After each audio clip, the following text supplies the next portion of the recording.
Brasília. Complexo da Polícia Civil do Distrito Federal. Nossa equipe foi convidada a entrar no Instituto de Identificação para conhecer o trabalho dos papiloscopistas, profissão importante, mas pouco conhecida. Eu penso que o trabalho que a gente faz ainda é pouco reconhecido, porque talvez seja pouco conhecido. A partir de agora, você vai conhecer como é o trabalho dos papiloscopistas da Polícia Civil do Distrito Federal.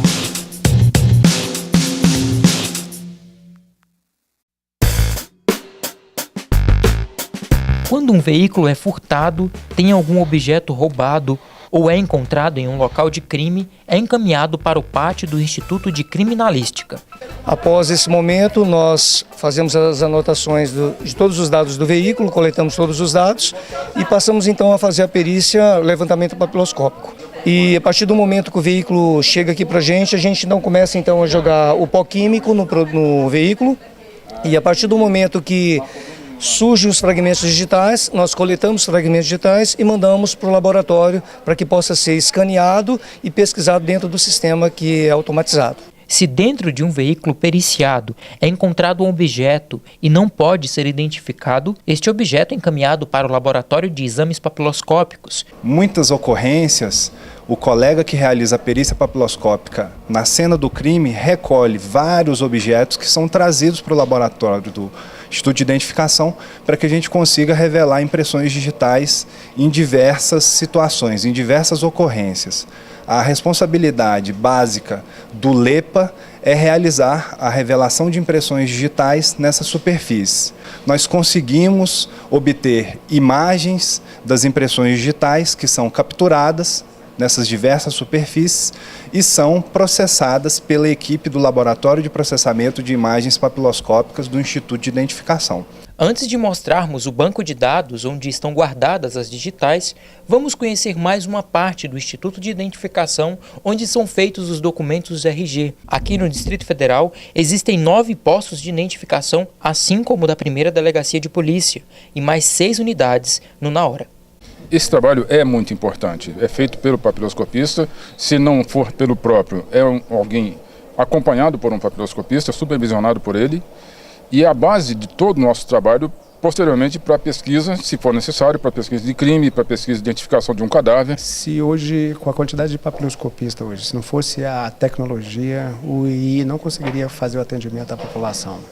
Dado o número de aposentadorias e pessoas que se retiraram, que foram para outros órgãos, sem essa tecnologia atual, o papiloscopista não trabalharia. Depois de passarmos pelo plantão de crimes contra o patrimônio e contra a vida, e depois de conhecermos também os laboratórios de imagens aqui do Instituto de Identificação da Polícia Civil, chegou a vez de conhecer essa parte onde são identificados por meio de fragmentos digitais as impressões digitais que estão dentro de um banco de dados. Neste banco de dados estão cadastrados cerca de 3,5 milhões de digitais, que são geradas a partir do documento de registro geral, o RG. E se um fragmento de digital é encontrado no laboratório de imagens papiloscopistas, esse fragmento é enviado ao sistema conhecido como EIFES, Sistema Autônomo de Impressões Digitais, que reconhece as digitais mais parecidas com o fragmento, identificando assim a digital de um suspeito em 7 minutos. Nessa parte do Instituto de Identificação trabalham 12 pesquisadores, um número bem abaixo do necessário, que seria 35 pessoas, mas com a ajuda da tecnologia e desse avançado sistema de identificação digital, os papiloscopistas têm seu trabalho reconhecido em todo o Brasil, colocando Brasília como a cidade em que mais se reconhece impressões digitais no país, sendo ainda a segunda no mundo em desvendar crimes. Assim, embora cada atribuição dessa ela é independente, mas a gente procura, na medida do possível, elas se interrelacionarem, tendo em vista que a informação de uma determinada atribuição pode ser bastante útil para a outra atividade, a outra atribuição de uma outra seção, de uma outra divisão. Faz parte ainda do trabalho dos papiloscopistas, dentro do Instituto de Identificação, o Laboratório de Representação Facial Humana, os conhecidos retratos falados. Mostramos para vítimas, começando pelo rosto, depois os olhos, nariz e boca, e mostramos várias imagens e a vítima vai indicando qual aquele que está semelhante, né? E após a elaboração desse retrato falado é solicitada uma nota, né? Uma escala de 0 a 10. Então, quanto mais próximo de 10, significa que é grande a semelhança em relação ao que foi visualizado. E a tecnologia tem sido uma grande aliada nos reconhecimentos de suspeitos de crime, sendo referência também nessa área. O retrato falado ele era feito alguns anos atrás com a lápis à mão, né? Hoje em dia nós usamos recursos da computação gráfica e para o futuro nós estamos a um projeto do Instituto de Identificação para desenvolver o retrato falado adotando a tecnologia 3D. Onde, utilizando uma impressora 3D, seria impressa a imagem que foi visualizada pela vítima e encaminhada para a delegacia. Ainda ressaltando a importância da tecnologia no trabalho dos papiloscopistas, há uma área de exames posopográficos e arte forense que destina-se a reconhecer suspeitos em imagens gravadas. A gente trabalha basicamente com comparação de imagens da face. Normalmente a gente recebe vídeos, normalmente locais de crime, onde foram praticados alguns crimes, e a autoridade policial requer que seja determinado se aquela pessoa ostentada no vídeo corresponde a um determinado suspeito. Então, o nosso trabalho ele se divide basicamente na análise métrica da face, que a gente denomina de fotoantropometria. Posteriormente, a gente faz uma análise morfológica da face e, por fim, a gente faz uma análise de sobreposição de imagens. Então, nosso trabalho, ao final, pode concluir pela compatibilidade entre a imagem do suspeito e daquela pessoa ostentada no vídeo, ou não. Ou a gente pode excluir aquela pessoa do rol de suspeitos. A identificação de cadáveres em condições especiais também é um trabalho realizado pelos papiloscopistas. A gente denomina condições especiais os cadáveres putrefeitos, carbonizados, mumificados, ou seja, em condições em que os tecidos, a pele já foi bastante danificada. Então, os diretores resolveram criar esse laboratório para que a gente conseguisse um resultado melhor nesses exames realizados nesses cadáveres em condições tão precárias. O grupo que identifica cadáveres em condições especiais realizou a Operação Anjo da Guarda, em que reconheceu pessoas sepultadas como indigentes de 1994 a 2010. Trazendo alívio às famílias que aguardavam respostas de um parente que havia desaparecido.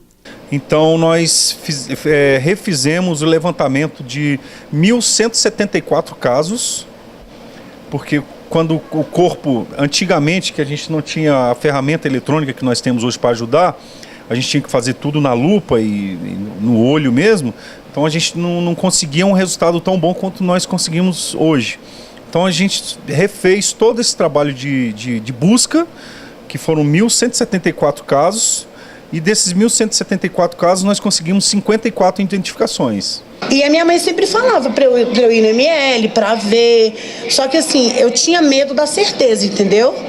Até que a certeza veio na minha porta. Bateram na minha porta e perguntaram pelo meu nome, Marcelene Rocha Magalhães. Aí ele foi, me explicou que tinham achado ele, que ele estava morto. Então, às vezes eu até comento com o pessoal aqui que nós trouxemos a vida para essas pessoas novamente. Estavam desaparecidas, famílias não sabiam de nada e a gente chegou até essas famílias com a informação técnico-científica falando, ó, não é a melhor notícia, mas pelo menos vocês vão ter o conforto. O reconhecimento de cadáveres preservados, mortos em condições normais, também é feito pelos papiloscopistas.